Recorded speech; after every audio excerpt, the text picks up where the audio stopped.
Kita telah mendapatkan satu kabar yang luar biasa membahagiakan karena kepala dari lembaga yang berkali-kali kita kritik ditangkap oleh Kejaksaan Agung.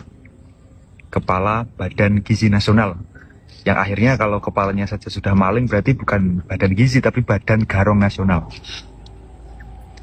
Dan jelas bahwa apa yang kita sebutkan berkali-kali itu tidak salah. Kita sebut bahwa MBG ini bukan makan bergizi gratis, tapi maling berkedok gizi. Dan kita bayangkan, kalau kepala BGN-nya saja itu korupsi, miliaran per hari, bukan mustahil, dan justru cenderung terindikasi, di bawah pun hal yang serupa terjadi. Karena Pak Prabowo sendiri berkata, ikan itu busuk mulai dari kepalanya. Kalau kepala yang sudah busuk, bisa dipastikan badannya juga busuk. Nah, hari ini kita tahu bahwa kepala yang busuk itu namanya adalah Pak Dadan, dengan dua wakilnya yang kemudian juga ditangkap Kejaksaan Agung.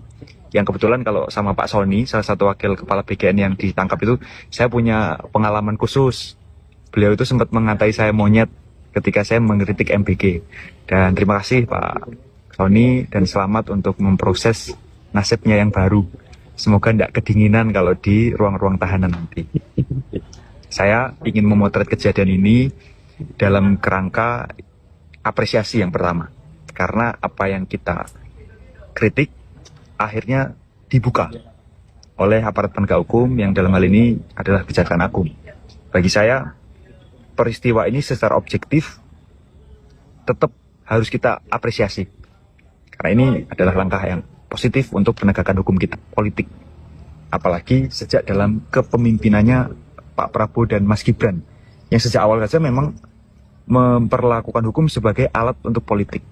Sehingga saya ingin meng-capture kejadian ini dalam kerangka itu, bahwa kita harus sama-sama hati-hati.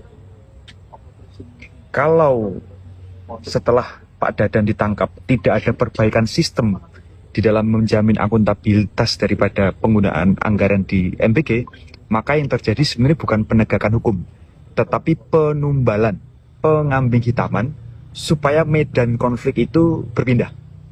Kita sama-sama tahu bahwa selama ini ketika orang mengkritik MBG, orang tidak sekedar bicara soal implementasi. Orang bicara soal design thinking, intensi yang sejak awal melatar belakangi program ini. Saya berkali-kali sampaikan bahwa program ini sebenarnya tidak didesain untuk membuat anak-anak yang stunting jadi tidak stunting. Karena sudah terlambat. Stunting itu bisa diatasi ketika usianya sebelum 5 tahun.